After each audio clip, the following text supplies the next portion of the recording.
آج سفر المظفر کی اسلامی مہینے کی دوسرے مہینے کی پہلی تاریخ ہے۔ اسلامی مہینوں کے اعتبار سے دوسرے مہینے کا آغاز ہے۔ سفر المظفر کے تعلق سے اسلامی تعلیمات کے متعلق اسلامی تعلیمات میں جو باتیں ہمیں ملتی ہیں اور لوگوں میں اس مہینے کے تعلق سے جو کچھ برائیاں اور جو کچھ توہمات اور جو شکوک ہے، جو شک ہے، اس کو میں آپ حضرات کے سامنے رکھنا چاہتا ہوں۔ سفر المظفر، سفر کے معنی ہے خالی کرنا، چونکہ محرم الحرام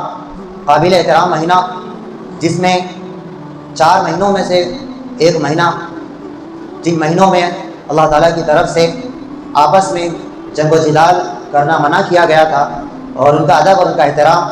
زمانے جاہلیت سے چلا آ رہا تھا، چنانچہ ان کے ادب اور احترام کو اور ان کی تعظیم کو برقرار رکھا گیا۔ تو لوگ چونکہ محرم الحرام میں کہیں سفر نہیں کرتے تھے، کہیں جاتے نہیں تھے، وہ اپنے گھروں میں عرب کے لوگ اپنے اپنے قبیلوں میں اپنے اپنے کھجور کے باغات میں مگن رہتے۔ جیسے ہی محرم الحرام کا مہینہ ختم ہو جاتا تو اپنی اپنی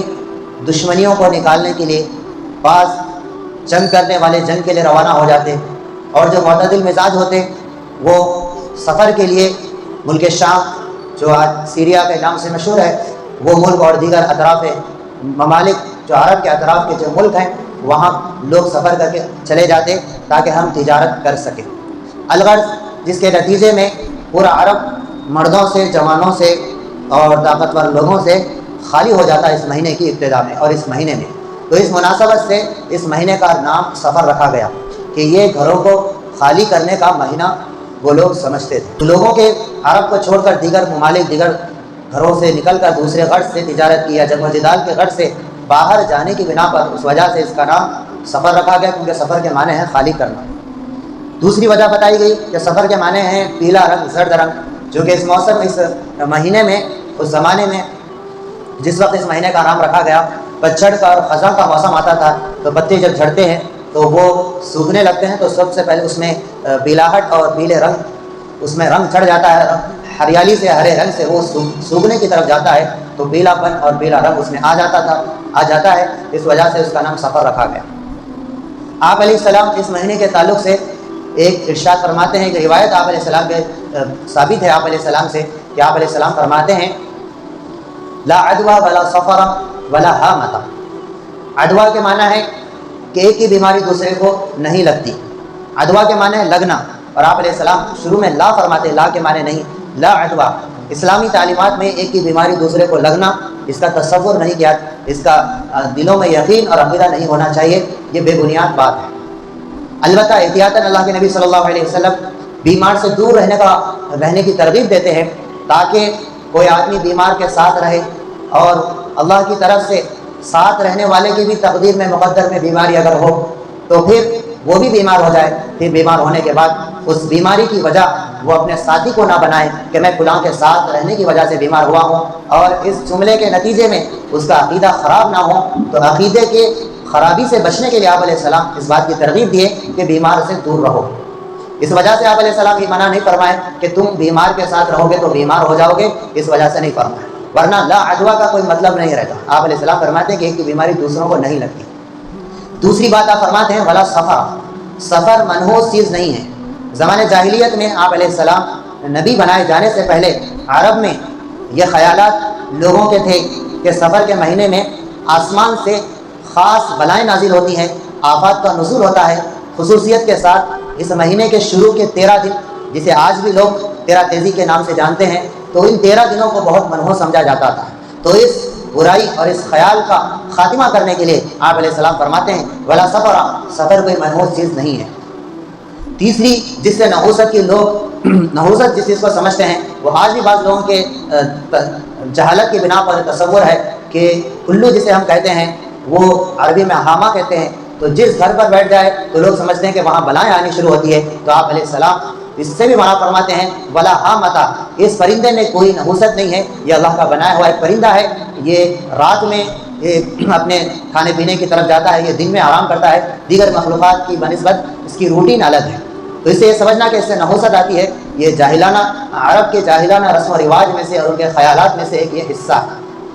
محرم اور سفر کے تعلق سے بہت کوتاہی برتی جاتی ہے کہ اس میں شادی بیاہ اور خوشی کے کام نہیں کیے جاتے۔ یہ سراسر اسلامی تعلیمات کے بالکل خلاف ہے، کیونکہ زمانے کو برا بھلا کہنا یہ اللہ تعالیٰ کو برا بھلا کہنا ہے۔ مثال کے طور پر ایک آدمی کوئی چیز بنایا، کوئی مشین بنایا، تو ہم اس مشین کو برا سمجھ رہے ہیں کہ یہ ناقص ہے، یہ صحیح نہیں ہے، تو پھر اس کی برائی اور اس کی کمی بنانے والے کی کمی سمجھی جاتی ہے کہ بنانے والا ماہر نہیں ہے، شاید بنانے والا تجربے کار نہیں ہے، اس وجہ سے یہ مشین صحیح نہیں بنی۔ تو ایسے ہی ہم زمانے کو برا کہیں گے تو زمانے کے بنانے والا اللہ ہے، تو زمانے کی برائی نہیں ہوئی، بلکہ زمانے کی برائی کے ساتھ ساتھ اللہ کی برائی خود بخود اس میں آ جاتی ہے کہ اللہ نعوذ باللہ زمانے کو ناقص بنائے۔ اللہ زمانہ بنانے میں اللہ کی طرف سے کمی پائی گئی، حالانکہ اللہ رب العزت ہر عیب سے پاک ہے، ہر چیز پر قادر ہے۔ اللہ کے پاس کمی کا لفظ اور کمی کو، نقصان کو منسوخ کرنا، عیب کو منسوخ کرنا، یہ اللہ کی گستاخی ہے، اللہ کی توہین ہے۔ اللہ تعالیٰ فرماتے ہیں،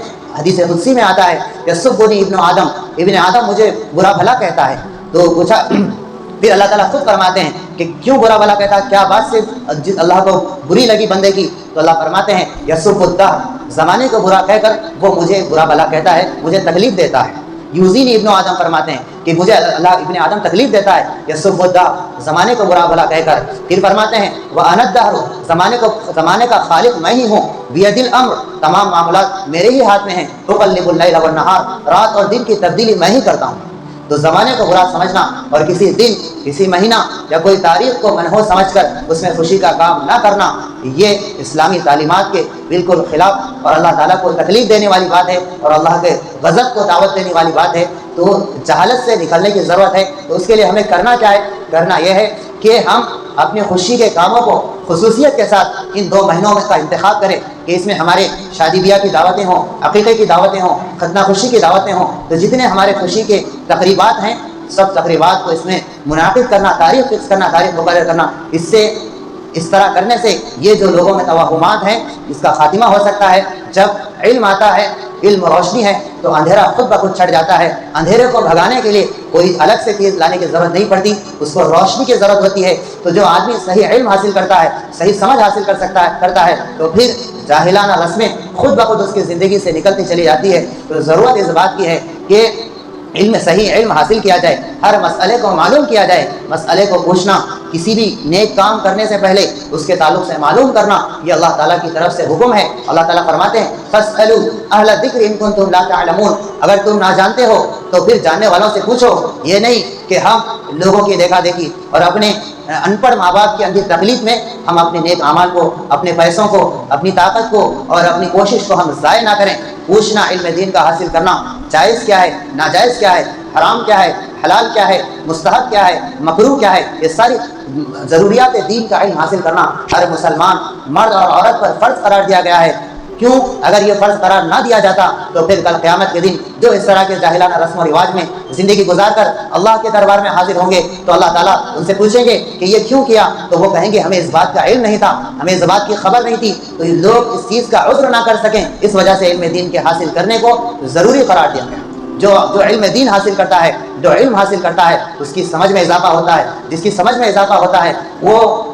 کسی بھی کام کرنے سے پہلے سوچتا ہے، مشورہ کرتا ہے، علماء سے رجوع ہوتا ہے۔ ناسمجھ آدمی ہی عام طور پر غلطی کرتے ہیں۔ تو اللہ تعالیٰ قرآن مجید میں جن مشرکین کے بارے میں جنہیں توحید سمجھ میں نہیں آتی، جنہیں اللہ کے رسول صلی اللہ علیہ وسلم کی رسالت سمجھ میں نہیں آتی، ان کے بارے میں اللہ تعالیٰ فرماتے ہیں اکثرهم لا یعقلون، اکثرهم لا یعقلون، یہ سمجھ سے کام نہیں لیتے، یہ عقل سے کام نہیں لیتے۔ یہی وجہ ہے یہ دنیا کے حقیر چیزوں کو معبود بنا بیٹھے ہیں، جو ایک اللہ کو چھوڑ کر کئی معبود بنا بیٹھے، ان کے بارے میں اللہ تعالیٰ فرماتے ہیں یہ سمجھ سے کام نہیں لیتے۔ اگر مسلمان بھی سمجھ سے کام نہ لے تو پھر ایمان کی جو دولت اللہ نے اسے دی ہے، اس نعمت کے ہونے کے باوجود اپنے آپ کو محروم کرنا ہے۔ ایک آدمی حلقے بگوش اسلام نہیں ہوا، اسلام میں داخل نہیں ہوا، وہ ہلاک ہو رہا ہے، تو اس کی ہلاکت میں زیادہ تعجب، زیادہ افسوس کی بات نہیں ہے۔ اس آدمی کے افسوس، اس کے ہلاکت کے بارے میں زیادہ افسوس کی بات ہے جس کے پاس کامیابی کی چابی دی گئی اور جنت کو حاصل کرنے کی چابی دی گئی، اس کو اسلام کی شکل میں چابی دی گئی، ایمان کی شکل میں چابی دی گئی، آپ علیہ السلام کی تعلیمات کی شکل میں اس کو کامیابی کی چابی دی گئی۔ وہ چابی اور ذریعے کو اختیار کرنے کے باوجود پھر بھی وہ ہلاک ہو رہا ہے، تو پھر یہ بہت افسوس کی بات ہے۔ بہت اللہ کے نبی صلی اللہ علیہ وسلم فرماتے ہیں کہ یہ لوگ، میری امت کا چالاک آدمی وہ ہے جو مرنے سے پہلے موت کی تیاری کر لے، جو موت کی تیاری نہیں کر رہا ہے وہ اپنے آپ کو کتنا بھی بڑا عقل مند سمجھ رہا ہے، اللہ کے نبی صلی اللہ علیہ وسلم کی نگاہ میں وہ نادان ہے، وہ احمق ہے، وہ بے وقوف ہے، وہ بہت بڑی ہلاکت کی طرف جا رہا ہے، چھوٹے سے دنیا کے مال و متاع کے خاطر، اپنے خواہش کے خاطر۔ اللہ رب العزت سے دعا ہے کہ اللہ تعالی ہم سب کو اس مہینے کے تعلق سے اسلامی تعلیمات کے مطابق عمل کرنے کی توفیق عطا فرمائے، جاہلانہ رسم و رواج سے ہم سب کی اور پوری امت مسلمہ کی حفاظت فرمائے۔